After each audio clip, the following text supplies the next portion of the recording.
Muito boa noite, nós estamos começando mais um programa Direção Espiritual. É com muita alegria que nós entramos na sua casa.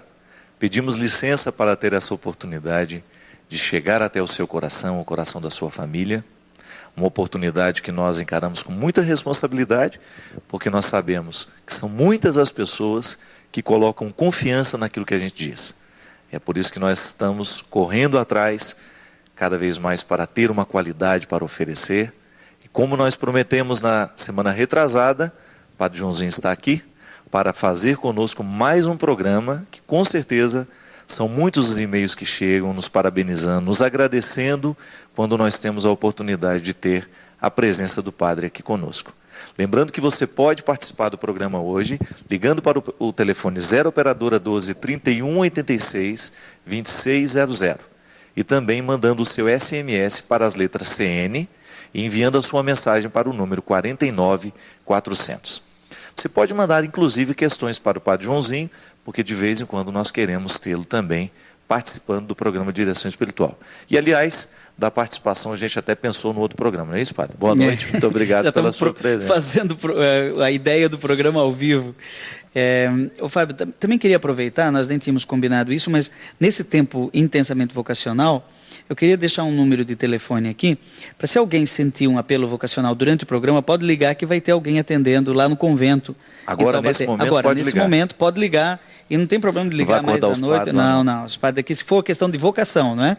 Se for apelo vocacional, pode ligar que a gente está sempre pronto. Aliás, num desses programas que nós gravamos há um tempo atrás, já teve uma resposta vocacional, inclusive de gente que está entrando no seminário no ano que vem, por causa do programa. Que maravilha. É uma maravilha, né? Então, é 0 operadora 12 3621 2564. Se tiver ocupado, você espera um pouquinho e insiste, não é? Ou manda um e-mail para padrejoãozinho@uol.com.br, depois eu repasso. Eu sempre dou prioridade total para e-mails que têm como assunto, você só coloca na linha de assunto vocação, que com certeza vai ter uma atenção especial. Vai ter uma atenção toda especial, mas tem que ser questão vocacional mesmo, né? Não coloca vocação e depois engana o padre, não. Mas brincadeira, você que está sentindo esse apelo, principalmente nesse tempo intensamente vocacional, pode ver que a casa igreja é sua. precisa. A igreja precisa de muita gente que esteja disponível a consagrar a sua vida ao serviço. Isso é muito importante para nós. Vamos começar atendendo, padre? Quem escreve aqui hoje hoje nós vamos né? fazer um programa com mais questões. Tunai de Taubaté. Querido Padre Fábio, estou muito preocupado com a formação acadêmica no país e no mundo. Quando a mesma não é falha, ela é extremamente ateísta. Aulas de história tornam-se muitas vezes nada mais nada menos do que grandes templos de desconversão. É sabido os feitos da igreja no século das trevas, mas como aprender a lidar com isso?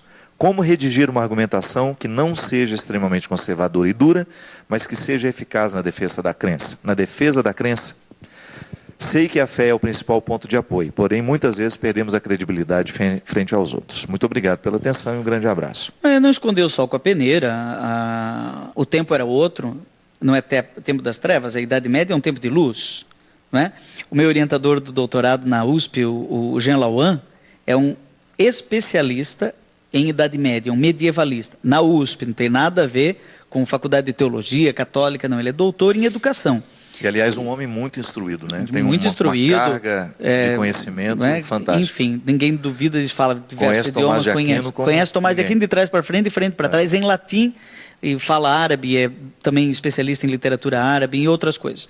O Jean Lauan fica assim, indignado quando vê essa postura de pseudo-professores de história, que por incompetência no conhecimento, precisam fazer uma caricatura da Idade Média como um tempo das trevas. A Idade Média foi um tempo de declínio do Império Romano, que tinha um tipo de sabedoria, não cristã ainda, não é?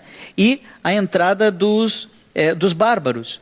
Não é? E essa mistura gerou um grande analfabetismo na Idade Média.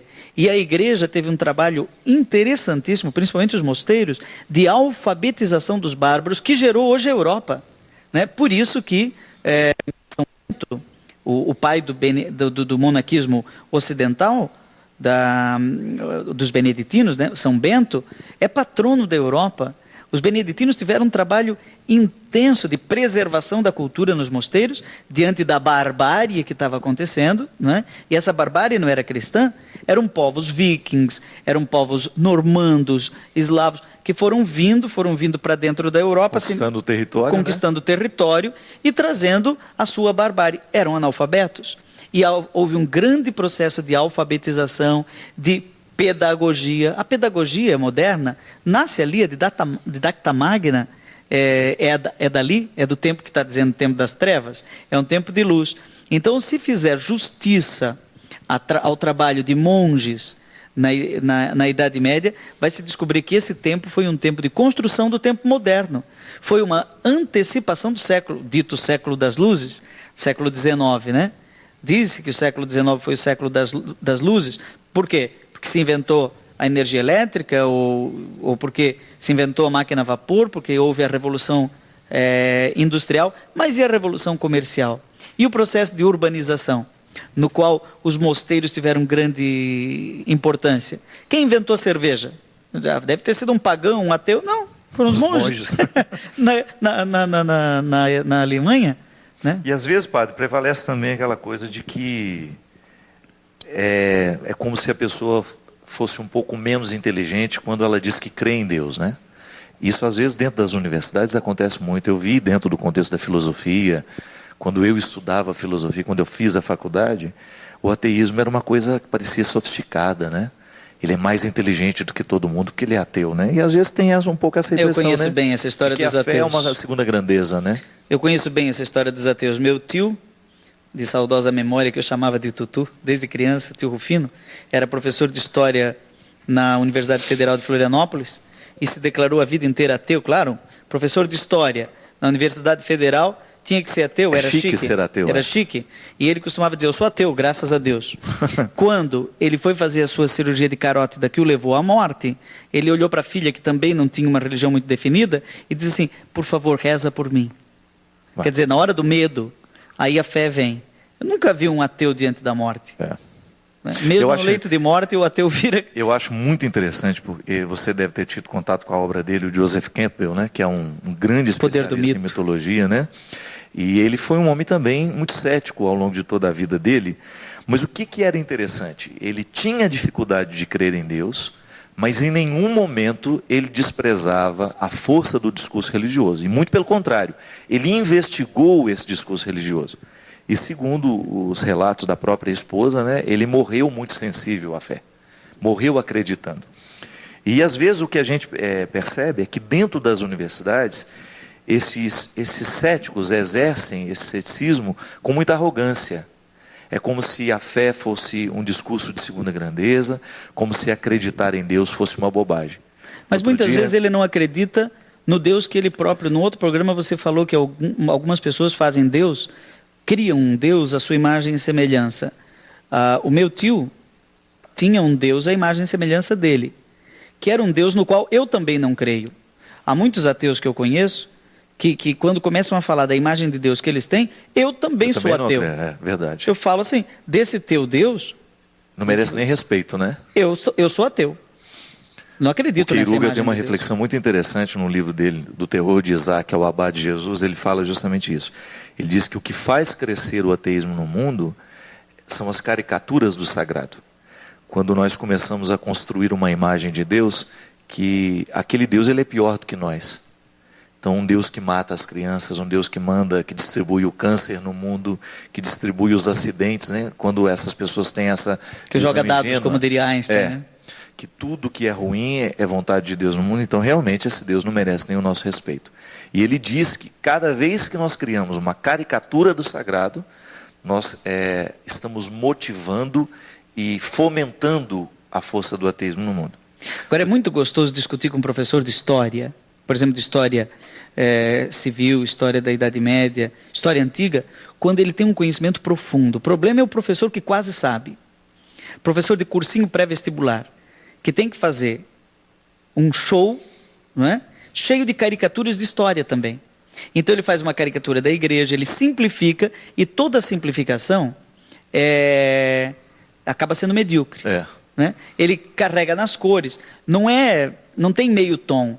É preto ou é branco? Ou é branco. É bom ou é ruim? Isso se chama maniqueísmo. É sim ou é não. E tem o talvez, não é?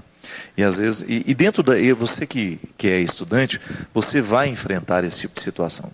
Nós, né, padre? Quantas vezes dentro da teologia, com homens que se dizem homens de fé, às vezes a gente tinha uma sensação de que ele era um ateu, né? Pela maneira como ensinava. Isso é comum muito nos dias de hoje. Agora, não tem também que esconder o sol com a peneira, achar que a igreja, ou os membros da igreja, não é? A igreja é santa, mas os membros da igreja pecam. Tem muito padre ateu. O Papa tem que se confessar. Às vezes a gente encontra padres ateus, se você vai percebendo assim que ele já não acredita mais, já foi perdendo a força de Deus dentro dele. Talvez pelo excesso de trabalho, às vezes. Esse ateísmo prático é pior do que o ateísmo teórico, né? É muito ruim, justamente. Ele continua professando a fé, mas vivem como se Deus já não existisse Porque mais. O meu tio era ateu teórico, mas viveu procurando, inquieto. É aquilo que a oração eucarística fala, os que buscam a Deus de coração sincero. Continuava discutindo, a biblioteca dele era cheia de livros de teologia, livros de religião, mesmo o Poder do Mito, do Campbell, ele tinha, não é? E ficava querendo discutir esse assunto o tempo inteiro. Às vezes você encontra um padre que não quer mais discutir religião. Já perdeu a graça, né, disso tudo, né? Perdeu a graça. Perdeu a graça, está desgraçado. É terrível isso. Outro dia eu estava vendo o Jô Soares entrevistando um repórter, muito inteligente o repórter. Eu achei interessante porque, num determinado momento da entrevista, o Jô virou e falou assim, você acredita em Deus? E ele parecia que tinha ficado constrangido em dizer que acreditava. Por estar diante do Jô Soares, sei lá o que passou na cabeça dele. E ele, sim, acredito, Jô. Aí o Jô percebeu isso. Falei, não tenha dificuldade, eu também acredito. Aí o Jô Soares usou a expressão, sofisticado é acreditar em Deus. Não é mais essa bobagem de que sofisticado é ser ateu. Mas é isso. A fé é inteligente, né? Fé inteligente é bonita. O importante, padre, é que dentro do contexto das universidades, sobretudo quando a gente enfrenta esse tipo de coisa, busque conhecer a sua fé. A melhor forma de discutir com essas pessoas é você ter esses argumentos que o padre, por exemplo, apresentou, que muitas vezes nós desconhecemos. Exatamente, vai estudar. Vai estudar. Se você quer realmente, não banque o idiota. Se você não tem o que dizer sobre aquele determinado assunto, é melhor você ficar calado na hora, para você não desmoralizar ainda mais a igreja. Fábio, não precisa nem ir numa universidade civil. Um seminarista me disse, padre, comecei a fazer teologia e estou perdendo a fé. A fé, Falei, está perdendo a fé fazendo teologia? Porque imagina, e aí são mitos que vão caindo daquela fé pequena. Então, quando o conhecimento se alarga, nós entramos em crise. A fé não cabe mais naquela sainha da menina, não é? Que vai adolescendo e ela não pode ficar com a sainha de 12 anos, ela já está com 17, né? E então, essa fé tem que ser perdida mesmo, né? Ela tem que dar lugar a uma outra nova. Vai comprar roupa nova. É a Sagrada Escritura que diz que antes a gente se alimenta de leite, mas depois nós vamos precisar comer alimentos sólidos. Tem seminarista, né? No terceiro ano de teologia, querendo que eu vejo leitinho em crise, ainda. Ou sendo uma menina com a saia de 5 anos, mas já tem 17. Fica ridículo, né? Não cabe. Ela Pode fica ser se espremendo. De causas, né, padre? Ou também Então, tem que crescer. Muda a roupa, né? A Maria Zélia de Porto Alegre, padre, diz assim, a pessoa quando morre, fica dormindo até a ressurreição dos mortos? Essa é boa. Sabe que eu tinha um aluno evangélico, na aula de Mariologia, eu era professor de teologia, sobre o significado da figura de Maria, e chama Mariologia, e aí tudo ia muito bem, nos dogmas. Sabe que os evangélicos acreditam no dogma da virgindade antes e durante o parto. Durante o parto. Eles têm dificuldade depois do parto, mas depois do parto também não é tão essencial, mesmo para os católicos. Até a Imaculada Conceição, até a Assunção, não tinha problema. A maternidade divina de Maria, Maria Mãe de Deus, defende muito. E Lutero tem documentos lindíssimos, escritos lindíssimos sobre isso. Comentário sobre o Magnífica de Lutero. Mas na hora que eu comecei a falar da intercessão, aí ele disse, não, aí não dá. Eu falei, mas por quê? Fez igual os pagãos com Paulo. Olha, aí não, padre. Até aqui ele estava mais mariano do que os seminaristas da sala de aula. Mas quando chegou na hora da intercessão, eu falei, por quê? você não acredita que Maria... Não, acredito que ela vai se salvar. Ela é a mãe de Jesus, mas no momento ela não está em condição de rezar. E por que não? Porque ela está dormindo. Falei, como assim? Então, porque todos que morrem adormecem, e como quando a gente dorme logo acorda, e parece que passou num piscar de olhos, assim vai ser o juízo final, aí uns acordam para condenação, outros... É uma maneira da escatologia evangélica clássica explicar esse intervalo entre o juízo particular e o juízo final. Para nós católicos, não. A gente morre e imediatamente vem o juízo particular e aqueles que são salvos repousam eternamente no coração de Deus, mas acordados, né? Aí eu falei, mas como você vê aquela frase que Jesus disse pro bom ladrão? Onde é que está a vírgula, né? Na frase. Hoje mesmo estarás comigo no paraíso. Aí ele disse, não, Jesus disse assim, e eu te digo hoje, estarás comigo no paraíso, um dia, agora vai dormir. Porque é engraçado que essas questões escatológicas, é muito difícil. Outro dia... Você deu aula de escatologia, né? Eu dei aula de escatologia. Na entrevista que a Marília Gabriela me fez, ela falou, padre, para onde a gente vai quando a gente morre? Deus me livre dessa pergunta, né? Porque eu não morri, não tenho notícias de quem morreu, não quero ter por enquanto. Voltamos àquela questão do programa quando a gente estava na semana retrasada, padre. Mais uma vez a gente tem necessidade de materializar a fé. Nós não conseguimos dizer que é uma esperança e sobre isso descansar. Pior do que materializar o passado é querer antecipar o futuro. Pelo amor de Deus, seria uma imbecilidade da nossa parte querer materializar esse futuro.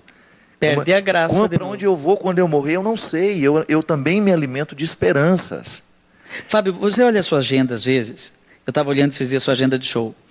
Eu estou mais ou menos parecido agora. Eu já tenho assim agenda para 6 meses. A cada dia, hora por hora, eu sei onde que eu tenho que ir, onde é que eu tenho que ser. Você começa a olhar, às vezes eu até não deleto. Gosto de ver, eu fico olhando assim, uma semana, o que eu tenho. Porque se eu ficar olhando 2 meses, eu fico pensando, meu Deus, será que eu vou dar conta disso tudo? Às vezes eu fico olhando assim, segunda, esses dias eu passei em Juazeiro do Norte, né? Disseram assim, o Fábio está aqui no dia 1º. Ele chega Natal e diz, não, o Fábio vai estar aqui no dia 2. Eu falei, mas peraí, sai do dia 1º, dia 2, dia 3, dia 4. Então, quer dizer... antecipar o futuro é aquilo que você disse, é uma idiotice, é uma imbecilidade, porque é perder a graça justamente desse advento permanente de Deus que vem chegando, que nos surpreende. Né? Eu não tenho nenhum receio de estar fazendo com isso um estrangulamento da escatologia final, né? Mas eu acredito que a melhor forma de nós vivermos a escatologia é a dimensão histórica que ela nos sugere. Então, eu vou morrer. Sobre isso eu não sei muito o que dizer. Então, eu vivo o comprometimento com essa escatologia futura, como? Vivendo bem o meu dia de hoje. Eu quero ser feliz hoje, eu quero buscar fazer o bem no dia de hoje. É a melhor forma que nós temos de preparar a morte, é vivendo bem. Né? É isso que Jesus nos ensina. E isso é a esperança. Tem aquele livro do Jürgen Moltmann, que é inclusive um evangélico, Teologia da Esperança. Ele não entra nessas questões de tecnologia escatológica. Na verdade, quando a gente fala escatologia, está falando das coisas do fim, as coisas depois da morte, porque a gente fica falando palavra escatologia, o pessoal muda de canal. Né? Aqui escatom, né? Eles ficam com raiva da gente, viu? A gente fica falando de escatologia, estou pensando que é escada. Quero saber desse negócio desses 2 padres tão delirando aí na canção nova. Não, escatologia, as coisas que vêm, são as coisas do final. Mas viver o final agora é viver alegres na esperança. E Moltmann vai dizer que essa esperança tem que ser operante, né? Isto é, quando eu espero, eu faço alguma coisa por aquilo que eu espero. Eu não fico sentado esperando que o céu desça sobre mim. Não, mas eu me motivo a construir no meu dia a dia, a antecipar no tempo aquilo que é promessa para o futuro. Para não virar alienação. Alienação, o marxismo criticou, alienação. Né? Marx criticou a fé cristã, aliás, toda a fé, não só a fé cristã. O homem de fé seria um homem alienado porque ele, como que toma um analgésico diante das dores da vida. Então ele diz, está doendo esse salário baixo, está doendo esse desemprego, está doendo essa violência, toma o remédio, não vou dizer o nome do remédio, toma tal analgésico que passa, né? Reza que, o pessoal não diz, reza que passa. Por isso que ele dizia que era o ópio, né? Era o ópio. A religião era o ópio. Uma droga. Anestesiava, né? Anestesiava. Religião não é anestesia. Pelo contrário. Né? Uma paz inquieta, né? Como uma paz inquieta, diz o Padre Zezinho. Mas engraçado que os evangélicos colocaram no lugar da esperança a utopia. Althusser, por exemplo, colocou a utopia. A palavra utopia, por mais que a gente use às vezes de maneira poética, significa um não lugar para onde você caminha. Você caminha não sabe bem para onde. Nós não temos uma utopia, nós cristãos. Nós temos uma topia, nós temos um lugar para onde nós caminhamos, chama céu. Não é? E ele existe e eu tenho certeza de fé que vou para algum lugar. Vou para o colo de Deus. Né? E isso nos basta. Agora, se esse céu...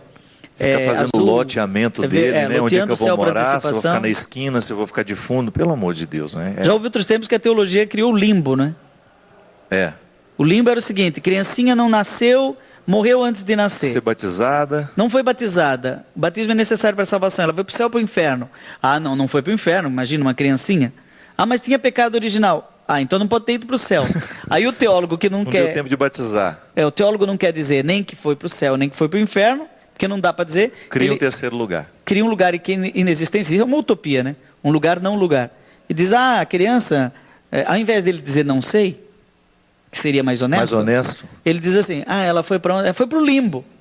Aí o Papa Bento XVI, já quando era cardeal, em 1989, ele deu uma entrevista dizendo que a igreja não perderia nada se acabasse com a hipótese teológica do limbo. E agora, como Papa, ele simplesmente disse, olha, esse negócio aqui, vamos esquecer, que é sinônimo disso. De não sei. A gente não sabe, deixa Deus decidir. Aliás, é uma inteligência brilhante, né? Bento XVI é de uma... Isso me surpreende a cada dia. Ele é de uma inteligência, de uma capacidade de reflexão. E, Fábio, de uma disciplina germânica. Você viu esses dias que ele quebrou a mão no banheiro? Mas você percebeu o detalhe? Quebrou a mão que depois os médicos tiveram que fazer uma cirurgia por pino. Então deve ter sido sério. Né? Só que antes de ir para o médico, ele rezou a missa e depois tomou café. Não é mesmo? Aí depois ele foi para o médico colocar o pino. Eu acho assim surpreendente, que força que tem esse homem. Eu tive muita dificuldade quando ele foi eleito, né? Eu pensava, meu Deus, será que nós vamos viver?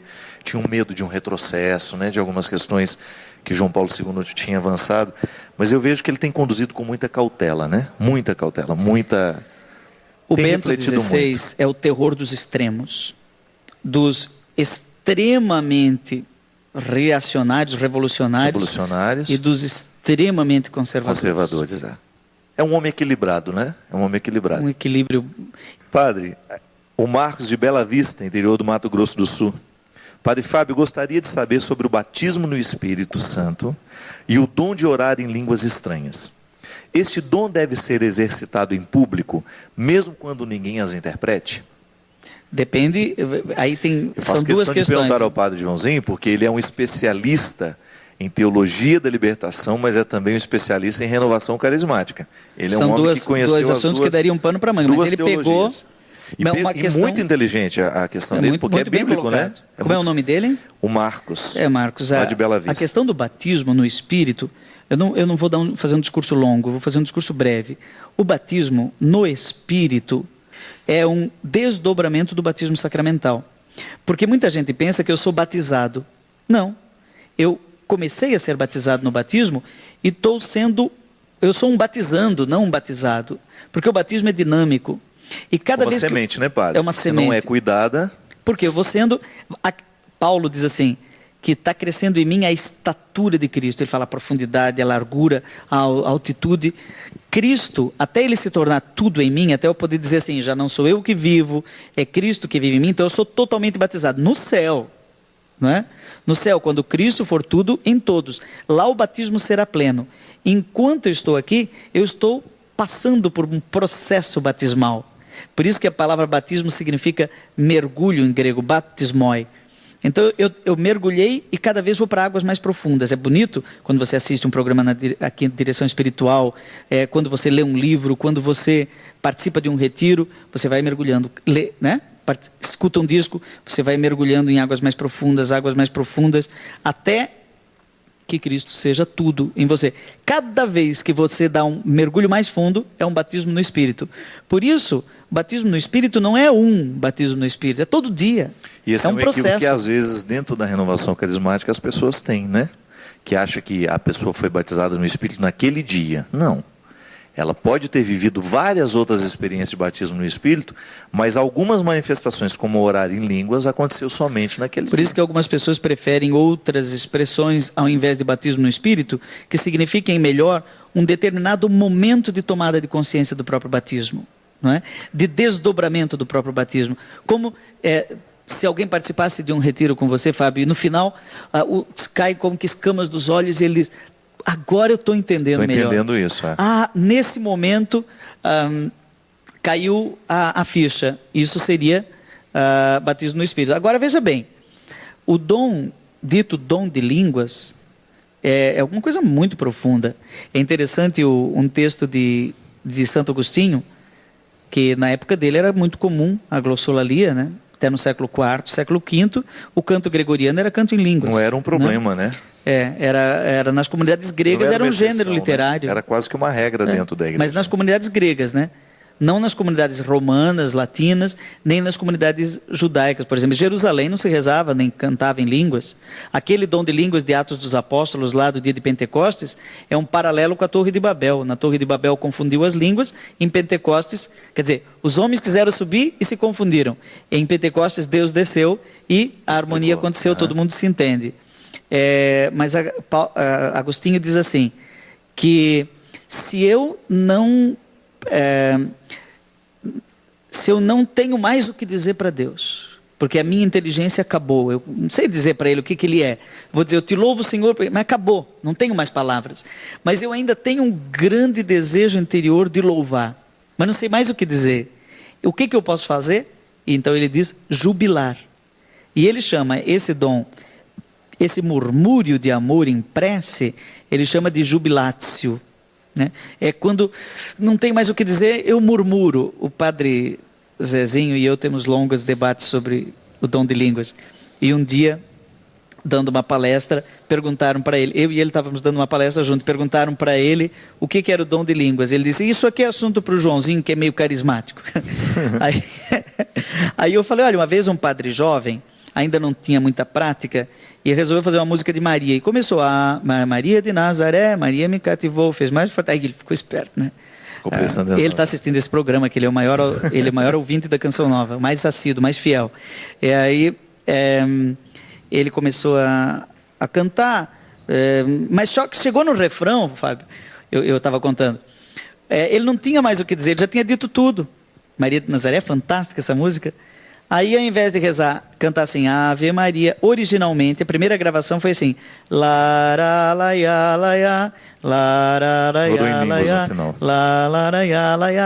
isso para mim é dom de línguas. É uma prece não conceitual. E sabe qual é o dom de línguas mais sublime, do meu ponto de vista? É o silêncio. É quando diante de Deus, por exemplo, da hóstia consagrada numa adoração eucarística, você até tem uma música que diz assim, não tenho nem palavras para me expressar. Então cala. Fica quieto dentro dessa também oração, né? Faz parte da liturgia a pausa, né? É o silêncio apofático que se fala, né? É isso. Nós vamos voltar daqui a pouquinho. Lembrando que você pode ligar 0 operadora 12 31 86 26 00 ou mandando o seu SMS para as letras CN. Escreve a sua mensagem e envia para o número 49400. Vamos para um rápido intervalo e a gente volta daqui a pouquinho com o programa Direção Espiritual, hoje com essa participação especialíssima do Padre Joãozinho.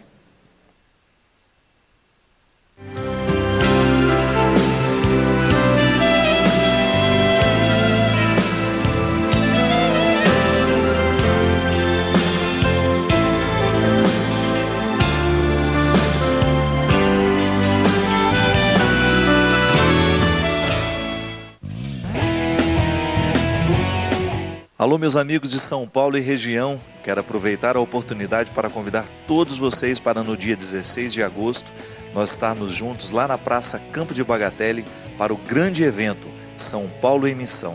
Deus habita esta cidade. Eu e muitos outros convidados Estaremos todos juntos lá para este grande dia de evangelização. E nós esperamos por vocês. Receba no seu celular mensagens de direção espiritual, enviando um torpedo com as palavras CN, direção, para o número 46991. Mensagens que conduzem ao amor de Deus. Envie um torpedo com as palavras CN, direção, para o número 46991. Torpedos Canção Nova. Mensagens que evangelizam.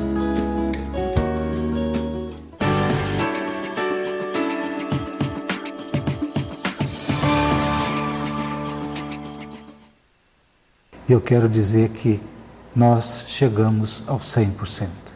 Então, louvado seja Deus por você que trabalhou esse mês, nos ajudou bastante, certo? Que deu a vida para que essa obra chegasse ao 100%. Esse mês a nossa campanha é de 15.084.000 reais.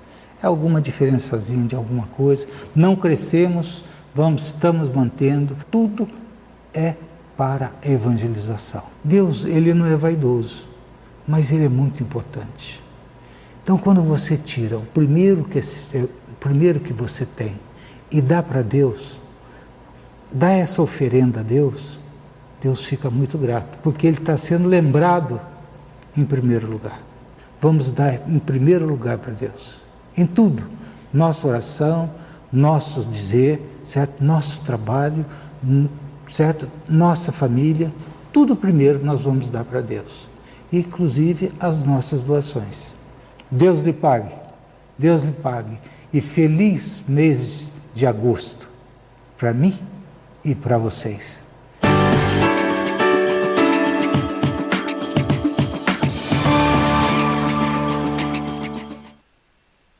A Obra de Maria traz até você mais uma peregrinação com Prado Flores. Venha conosco a fazer esta experiência pelos caminhos de Paulo, vivendo a mesma experiência de Paulo de Tarso. Grécia, Turquia e Roma, 15 de outubro, com Prado Flores. Ligue e faça sua reserva. 12-3186-2055. Obra de Maria, mais que viagens, encontros com Deus.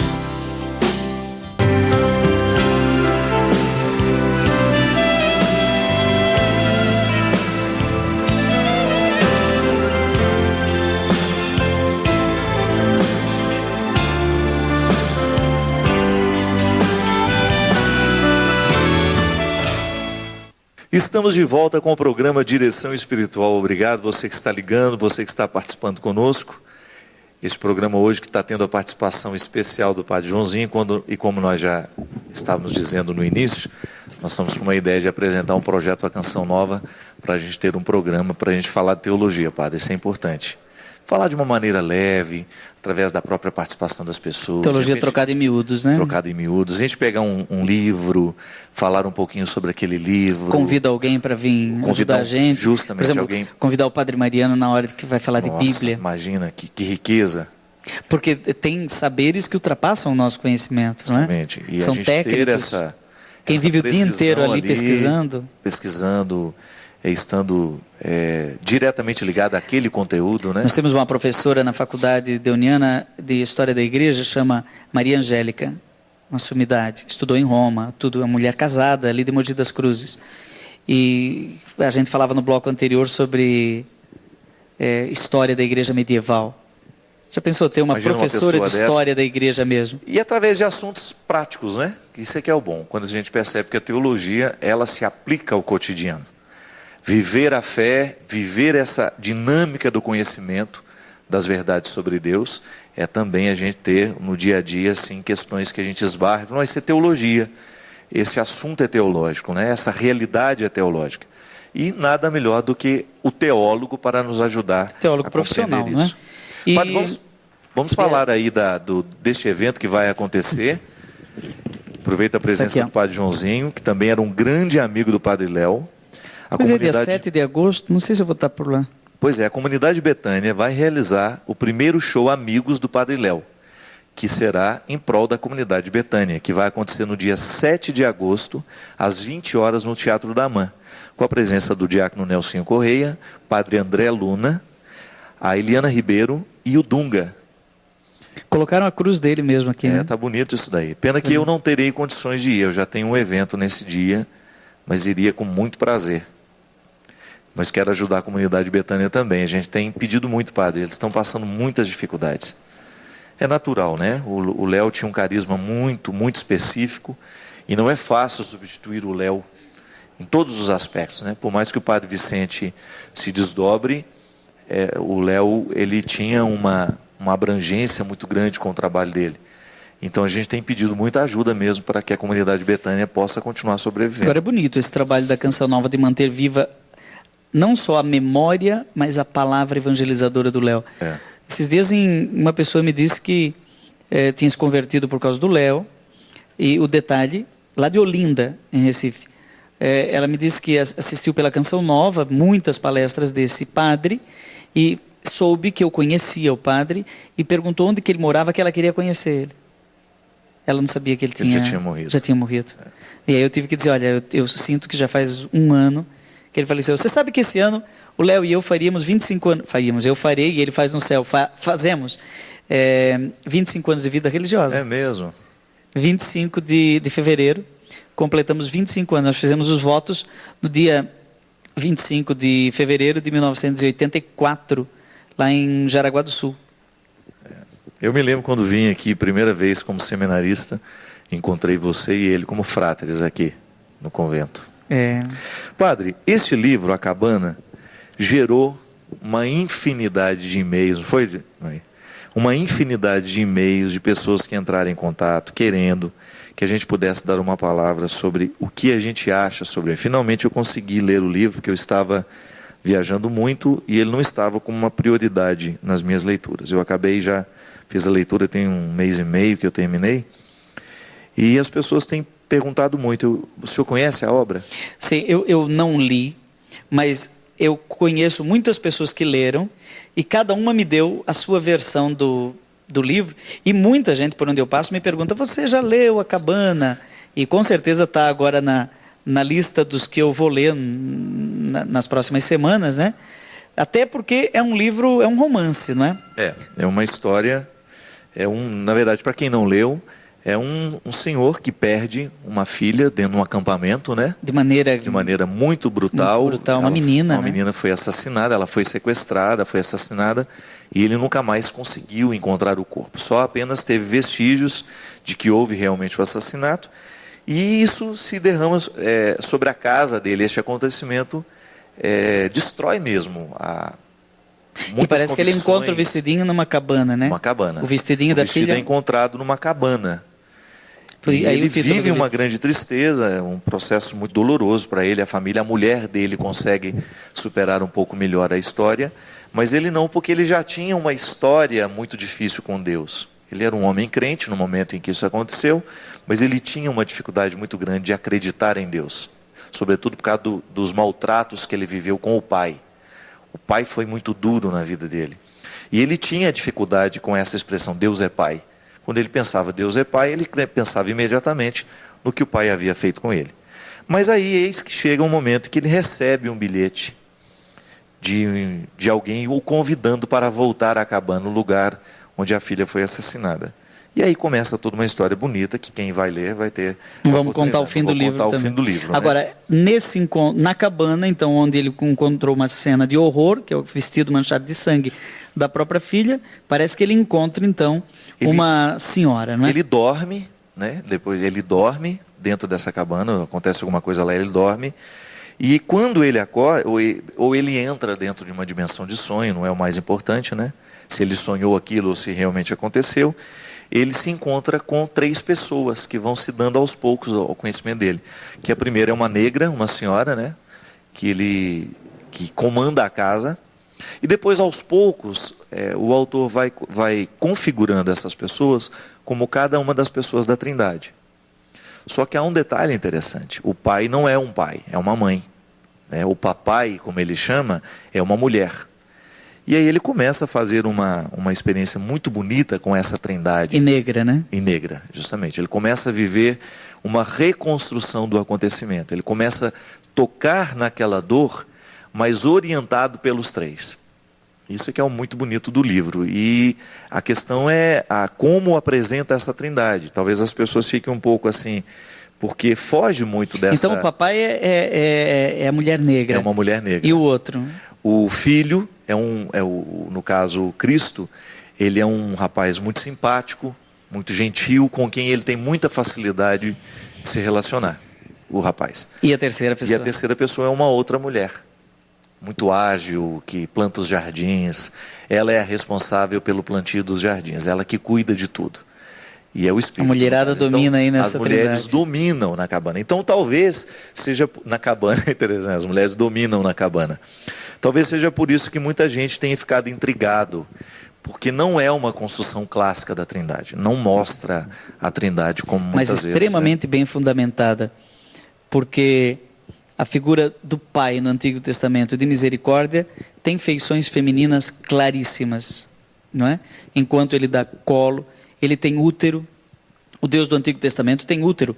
Entranhas de misericórdia, Rachamim, ele tem útero. Quem tem útero é mulher. O Papa João Paulo II disse num dos seus discursos na África que Deus é pai. E é mais, é mãe. Né? Então essa paternidade e maternidade de Deus não é biológico-sexual, mas ele é criador. Enquanto criador, ele gera. É muito mais próprio da mulher gerar do que do homem. Né? O homem não tem útero. Né? Então Deus não como já se diz, Deus não é menino nem menina. Né? Deus tem um gênero superior ao masculino e ao feminino. Então não está se discutindo questões de gênero aqui. E o Espírito Santo, curioso, é que o Espírito Santo no Antigo Testamento aparece como vento. Mas não vento, ventania. Ruach é feminino. Então o Espírito pairava sobre as águas, a ventania pairava sobre as águas. Interessante que Jesus, quando falava do Espírito, tinha uma imagem feminina, não masculina. Porque na língua, no aramaico também, a língua de Jesus, Espírito sempre era ventania. Não era vento, era ventania. Algo feminino, não é? Então é interessante que tanto o pai é mãe, quanto o Espírito é uma mulher. E sabe o que é interessante? Que no livro, a gente que estudou teologia, a gente vai percebendo que o autor tem um conhecimento muito interessante dos atributos específicos da Trindade. A gente percebe que cada um destes tem uma função específica, esse atributo específico, o Pai que cria, o Filho que salva e o Espírito que santifica, está muito presente no papel que cada uma dessas pessoas vai realizar na vida do Mac. Os atributos apropriados. Justamente. O Filho... Não, os atributos próprios. Específicos, da Trindade. O Pai é como se ele reconstruísse, é como se ele criasse novamente o Mac. O grande papel, a grande missão da mulher, desta mãe, que ele chama de papai, é gerar ele de novo. É dar a ele um novo impulso, né? É como se estivesse soprando ele de novo. O filho, no momento em que ele sai nas experiências com Jesus, ele anda sobre as águas, aí faz uma série de experiências bonitas. É como se ele estivesse realmente vivendo um processo salvífico que o filho vai salvando de novo aquela criatura. E o Espírito vai dando a ele um novo vigor. É dinâmico. É dinâmico. É muito bonito mesmo. Aliás, é ânimo, né? Às vezes um pouco ingênuo, assim, faz parte, né, dessa literatura. Tem um pouco de ingenuidade também, umas coisas que parecem ingênuas, mas que tem uma identificação muito direta com o povo. Não é um livro que faz mal. O que a gente precisa tomar cuidado é que o autor, ele não está escrevendo teologia. Precisa tomar essa distância, né? Nem tudo o que ele diz está de acordo com o que nós acreditamos da Trindade. Agora, é uma sugestão bonita do que Deus é capaz de fazer na vida de uma pessoa. Isso vale. Isso o livro já vale por aí. Dimensão existencial interessante. Agora, tem uma coisa que me disseram a respeito das entrelinhas do livro, que eu queria saber com você que já leu e tem sensibilidade teológica. Que Deus aparece aqui como relação. O tempo todo. E isso, agora não estamos falando mais dos atributos próprios de cada pessoa, mas dos atributos apropriados. Uhum. É assim, ó. Os atributos próprios são o seguinte: o Pai é criador, o Filho é salvador e o Espírito Santo é santificador. Só que há uma apropriação de cada uma das três pessoas desses atributos. Então, atributos apropriados. Por exemplo, o Espírito também é criador. Aquele canto, Veni Creator Spiritus. Nós somos criados também pela ação criadora e recriadora do Espírito Santo. Paulo coloca isso, né? Em Cristo fomos recriados, somos novas criaturas, enfim.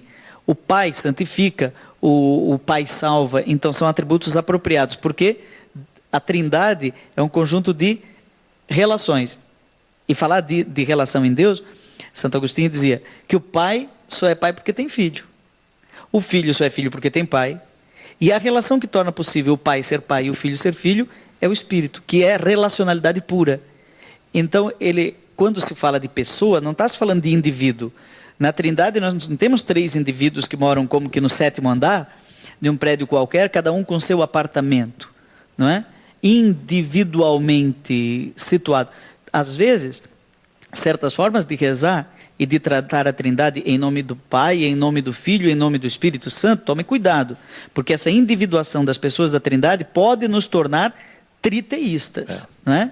E nós acreditamos em um só Deus, nós somos monoteístas. Ou seja, o que torna possível que o Pai, o Filho e o Espírito Santo sejam um só, é que eles existem enquanto pessoa, ou seja, enquanto relação. Não vamos entrar nos termos de Santo Tomás de Aquino, que foi quem melhor trabalhou a questão da Trindade, mas pessoa é diferente de indivíduo. Pessoa é relação pura, Deus é relacionalidade pura. Então o Pai é Pai porque tem Filho, o Filho é Filho porque tem Pai, e os dois têm uma relação entre eles que é o Espírito. E o autor, ele tem essa sensibilidade de mostrar esse Deus que é relação, porque tem um determinado momento de uma cena em que ele está sentado à mesa com os 3 e ele tenta entender isso. Como é que eu posso vê-los separados e ao mesmo tempo vocês dizem que vocês são um só? Então é esse momento que eu estou dizendo que há uma sensibilidade teológica do autor em demonstrar os atributos específicos, mas sem perder essa unidade, né? Justamente. Ele não mostra este Deus compartimentado, não, ele não, em nenhum momento ele incorre nesse erro. Então é muito interessante por isso. É claro que é uma proposta de superação. O objetivo é muito mais mostrar a superação que a pessoa pode viver no momento de uma dor, de uma grande decepção, e que o quanto Deus é vítima também do próprio acontecimento. E porque a grande questão é, se você é o Todo-Poderoso, por que você permitiu que a minha filha fosse brutalmente assassinada? Onde é que estava você no momento daquela tragédia? Porque a grande questão do livro é essa. Como eu posso reconstruir a minha fé em Deus, que Deus é amor, que Deus é misericórdia, se eu tenho que carregar dentro de mim esta certeza de que você não evitou a morte da minha filha como eu acreditava que você poderia ter evitado? Esses paradoxos são tão complicados, né? Deixa eu ser aqui um pouquinho picante. Nós somos imagem dessa Trindade, né? Então, se Deus é relação, são 3 pessoas em estado de relação quase que pura, né? Relação pura, sem individuação absoluta, né? Então eu também, enquanto sou reflexo de uma Trindade, não posso viver enquanto individuação pura. Eu não me basto. Se eu me bastar, se eu for indivíduo absoluto, eu comecei a morrer. Então, como diz Ortega y Gasset, aquele filósofo espanhol, eu sou eu mais minhas circunstâncias, ou seja, eu sou um pedaço do Fábio agora. O Fábio é um pedaço de mim. Me chama a atenção 2 livros seus, que estão nos 2 polos. Eu queria ouvir assim, como é que você descortina isso. Primeiro você fala, quem me roubou de mim? Que dá a impressão de que é um apelo à minha autonomia, à minha individualidade. Você tem que ser você para você poder se dar. Essa é a sua tese no livro. De repente você lança Carta entre Amigos, que é relacionalidade pura, e não aparece sozinho mais na capa. Escreve um livro com alguém. Você faz um programa de televisão sozinho, de repente você me convida e nós 2 estamos intercambiando ideias. Como é que essa coisa também é o Fábio Uno e o Fábio Trino. Claro, né? Porque o primeiro pilar, né, e foi você que me ensinou isso nas aulas de antropologia, né, que o primeiro pilar do conceito de pessoa é justamente quando eu me possuo. Eu me recebo de Deus e me recebo com a vocação de, como é que chama isso? De cuidar desse território que eu sou, né? E no ato de cuidar desse território que eu sou, eu também tenho a possibilidade de me oferecer ao outro, eu me disponho ao outro. E aí, no momento em que eu me disponho ao outro, eu consigo então alcançar a beleza do conceito de pessoa, que é aquele que se possui e se dispõe. E é interessante que quando eu me possuo de um jeito certo, nesta consciência de que Deus me dá o tempo todo, né, de que eu me recebo dele, nesta relação amorosa, paterna, generosa, eu consigo então viver o desdobramento bonito do meu ser pessoa, que é estar com o outro. Eu fico muito mais rico quando eu estou com o outro, né? Mas eu preciso ir para lá de um jeito certo. Se for para um extremo ou para outro, seja do ponto de vista humano, seja do ponto de vista religioso, divino, a gente cai numa heresia terrível, trágica. Porque veja bem, se eu colocar Deus sozinho, sem os seus companheiros, sem ser pai, ele vai se tornar um grande solitário. Deus não tem relação. Ele é solitário. Se eu colocar Deus como uma comunidade de 3 indivíduos, né, eu vou cair no politeísmo. Então eu vou cair ou na monolatria ou no politeísmo. O cristianismo conseguiu, pela revelação em Jesus Cristo, equilibrar esses 2 polos religiosos presentes na humanidade. Não é nem politeísta, nem monolátrico, mas é um monoteísmo plural. O nosso Deus é uma unidade plural. É uma ciranda de amor. Padre, mas será que não falta ainda, claro, é só uma perguntinha boba, né, que às vezes a gente se faz e não tem coragem de dizer, né? Será que não faltou no processo da revelação a compreensão desta presença feminina de maneira clara, definida? Com certeza. Nós masculinizamos demais a Trindade. Né? Em prejuízo à realidade de Deus. Deus é pai, é mãe e é filho. Né? Aí seria a família, como nós compreendemos, como um projeto que também quer ser integrado a essa vida de Deus e quer viver na terra a vocação. Eu já estou fazendo o sinal da cruz diferente, Fábio. Em nome do Pai, do Filho e da Brisa Santa. É extremamente fiel ao texto bíblico original. O Espírito Santo não é Espírito Santo, é Ruá. Então ele é Brisa Santa. Padre, nisso está aquilo que a gente dizia no outro programa, a evolução do que nós compreendemos do dogma, não é verdade? Quando você percebe que em algum momento da história vem uma intuição, ela não fere o que nós já sabemos, mas ela aprimora o que a gente já sabe. Isso é muito interessante. A figura de Maria, ela dá conta de feminilizar um bocado nosso conceito de Deus. Por isso a gente critica muito quando o povo simples diviniza Maria, e está errado mesmo, não é teologicamente errado, só que é uma sensibilidade popular de que Deus tem algo demais feminino. Não é uma maneira de reivindicar, será? Será que esse exagero que nós temos em relação à devoção mariana é uma maneira uma reivindicação de popular, reivindicação, né? Do povo? Olha, dê-nos uma mãe, que nós somos carentes de mãe, né? O Leonardo Boff colocou isso naquele livro, O Rosto Materno de Deus. É tido como o grande erro de Leonardo Boff. Né? Eu não vou entrar aqui nos argumentos teológicos dele, tem, de fato, é discutível do ponto de vista teológico a maneira como ele coloca, mas a sensibilidade dele é essa. Deus tem um rosto materno, e o rosto materno de Deus é dado em Maria, que seria como que aquela que nos deu o sorriso do Espírito Santo. Não é? Assim como o Verbo se encarnou em Jesus, o Espírito teria se encarnado em Maria. Então ele faz um pouco esse ensaio teológico do Leonardo Boff. Mas no fundo, a sensibilidade mais profunda dele era essa, de feminilizar a Trindade.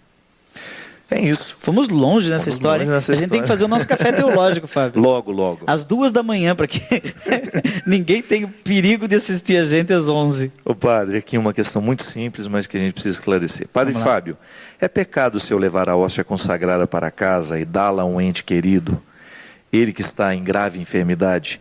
Pegar a hóstia que recebi, levá-la para casa para este propósito, é um pecado? Não é que seja um pecado, mas é uma coisa... Para isso já existe um ministro, né? Autorizado para isso. Porque é ótimo levar isso... Se faz desde o início do cristianismo, levar a comunhão. Aliás, é por isso que se preserva a comunhão no sacrário. É só por isso. Não é para adorar. Para uma urgência, né? É para os doentes. Para situações que a gente precisa... Ixi, dá outra conversa longa também, né? Essa história Agora, ficar levando a hóstia consagrada dá também uma impressão de superstição, né? Isso que eu ia dizer. Eu tenho muito problema com esse negócio de você deve comungar na frente do ministro. Você sabe que existem superstições. Em São Paulo eu tive brigas com isso, com pessoas que tinham que participar para cumprir um trabalho que alguém lhe deu, tinha que participar de 7 missas no mesmo dia e comungar nas 7. Mas pensa, para participar de 7 missas em São Paulo tem que ser na beira do metrô. E uma era na igreja São Judas. E o último trabalho era pegar aquela hóstia e levar para casa, levar para um lugar lá onde sei lá o que iam fazer com aquela hóstia. Isso beira o sacrilégio, né? Isso é muito perigoso. Padre Fábio, esse aqui quem escreve é a Natália Santos, lá de Belém do Pará. Estamos terminando, vamos tentar responder. Por que a igreja é una, santa, católica, apostólica e romana? O que significa isso? Una, santa, católica e apostólica. Romana é uma característica da igreja ocidental, mas não é propriedade da igreja. A igreja tem lá de cima também, né? A igreja é católica porque está no mundo inteiro. Católico significa universal. Universal. Aqui no disco Sou Feliz por Ser Católico, eu tenho uma brincadeira com isso. Porque um bispo, eu não vou dizer qual é o bispo, até por respeito a ele, mas ele me contou que ele falou no sermão assim, o Papa é o pastor da igreja universal, ou seja, da igreja católica. E aí uma velhinha chegou para ele na sacristia e disse assim, Dom, o senhor falou que o Papa é o pastor da igreja, o senhor estava brincando, né? O Papa não virou para a igreja universal não, né? Então, eu cantei assim na segunda estrofe desse disco aqui, como é que é? Eu sou feliz por ser católico, não tenho medo de dizer, sou da congregação de Cristo, eu sou crente e não desisto, ser católico é ser universal, eu sou pentecostal, para dizer que ser católico é ser universal, não é? E todos esses atributos pertencem ao contexto do Evangelho, né? Não é uma... Está em Mateus 28, claro, a catolicidade. Eu sou pentecostal também, eu vivo o impulso do Pentecostes, né? Mas é apostólico, por exemplo, missionária, é católica, apostólica, una, né? Então há uma só igreja e santa. Mas sobre isso a gente poderia fazer no nosso café teológico um belíssimo discurso de teologia da igreja, né? O importante, gente, é a gente descobrir que toda essa vida da igreja nós podemos viver na nossa casa. A riqueza que a Trindade nos sugere é para que nós sejamos também famílias onde nós vivemos a beleza de ser cada um quem é, mas que este ser cada um possa sempre estar na disposição do outro. Não é isso, padre? É isso aí. Fábio, estamos terminando já? Já estamos terminando. Eu esqueci de dizer, de novo, no início do programa a gente falou da vocação, não é? Que bonito, você que está sentindo o coração ardendo, pode ligar, agora ainda, já está meio tarde, mas pode ligar ainda. Acorde os padres lá no conventinho. O Frater Nelber, né? E outros estão acordados até quase meia-noite no dia de hoje, então amanhã eles têm que acordar e ir para a aula, e não vão poder dormir na minha aula, com certeza eu dou aula para eles. Então ligue para 0 operadora 12 3621 2564, né? Ou manda e-mail para padrejoãozinho@uol.com.br. E o disco, né? Sou feliz por ser católico, ótimo, você que tem evangélico em casa, né? Dá de presente para ele, 0 operadora 81 3622 1915. Lembrando também que você pode, com a Canção Nova, adquirir esse disco também, né, padre? Em breve estará aqui, se Deus quiser, estará aqui na Canção Nova. Pode adquirir também o livro Cartas entre Amigos, está ajudando na campanha deste mês. Se você compra este livro, você está ajudando também a Canção Nova aqui no 0 operadora 12 3186 2600. Nós queremos agradecer do fundo do meu coração a participação tão enriquecedora do padre Joãozinho nesses 2 programas que ele nos concedeu a graça de ter a sua presença. Lembrando que nós estamos também com projetos de tê-lo mais vezes aqui, mas por enquanto, muito obrigado, padre. Obrigado mesmo. Disponha. Viu? Obrigado. E você que nos acompanha, obrigado pelo seu carinho, pela sua atenção. Não desista, o projeto de Deus para a nossa vida é sempre de crescer, de avançar. Se você sentiu-se motivado a partir dessa reflexão de começar a estudar um pouquinho a sua fé, é a melhor forma que nós temos de viver a fé, fazendo a experiência mística e também essa experiência do conhecimento, que também é mística. Estudar um pouco a teologia nos ajuda muito a gente a qualificar o nosso segmento. A igreja precisa disso, que nós tenhamos sempre mais a qualificação daquilo que a gente crê, para que a gente possa saber discutir, para que a gente possa saber explicar ao outro por que nós cremos assim, por que nós cremos assim, daquele jeito. É um jeito que nós temos de fidelizar a nossa pertença à igreja. Pertencer à igreja é viver o tempo todo o avanço e o conhecimento do que ela nos ensina. Nós vamos pedir a Padre Joãozinho que nos dê a bênção agora. Que o Senhor nos abençoe. Terminar. Aliás, falamos tanto de Trindade, não é? Trindade, Vamos dar a bênção em nome da Trindade, que hoje é mais feminina. Com certeza. Hoje, na nossa memória, a Trindade adormece um pouco mais materna, né? Então vamos pedir o colo para Deus, que Deus, tão materno, nos dê colo e nos abençoe, nos dê o bem. Em nome do Pai, do Filho e da Brisa Santa. Amém. Amém. Até o próximo programa, se Deus quiser.